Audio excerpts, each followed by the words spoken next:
Everyone, आज के इस लेसन में हम सीखने वाले हैं 500 डेली इस्तेमाल के इंग्लिश फ़िक्रात। दोस्तों, अगर आपका ख्वाब भी है कि आप फ्लुएंटली एंड कॉन्फिडेंटली इंग्लिश बोल सकें तो हमारे चैनल इब्राहिम टीवी इंग्लिश को कर लीजिए सब्सक्राइब और बेल नोटिफिकेशन के बटन को भी प्रेस कीजिए ताकि आप हमारी कोई भी वीडियो मिस ना कर सकें। तो चलिए शुरू करते हैं अपना आज का लेसन।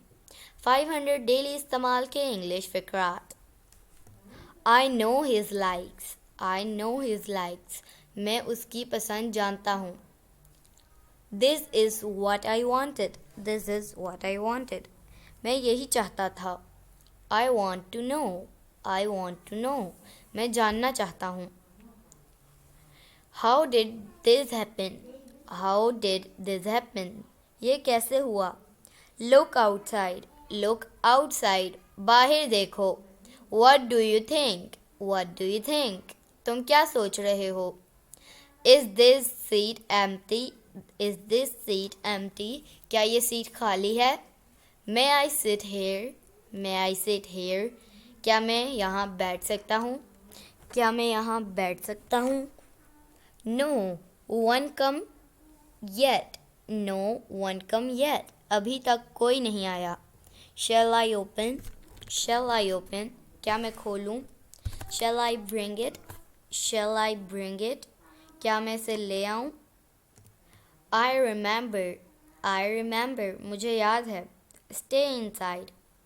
Stay inside. अंदर ठहरो। Don't be late. Don't be late. देर ना करें। Not now. Not now. Later. अभी नहीं, बाद में। Stop crying. Stop crying. रोना बंद करो। Come on time. Come on time. वक्त पर आना। Are you there? Are you there? क्या आप वहाँ हैं? Come with him. Come with me. Come with me. मेरे साथ आओ। Time is up. Time is up. वक्त ख़त्म हुआ। Your time is up. Your time is up. तुम्हारा वक्त ख़त्म हुआ। Don't be angry. Don't be angry. गुस्सा मत करो। Calm down. Calm down. पुरसकून हो जाओ। Go and take a rest. Go and take a rest. जाओ और जाकर आराम करो। Don't doubt me. Don't doubt me. मुझ पर शक ना करो। तो दोस्तों, ये था आज का हमारा लेसन। उम्मीद है आपको ये वीडियो पसंद आई होगी। आपसे मिलेंगे अगली नेक्स्ट वीडियो के साथ। तब तक के लिए अल्लाह हाफिज़।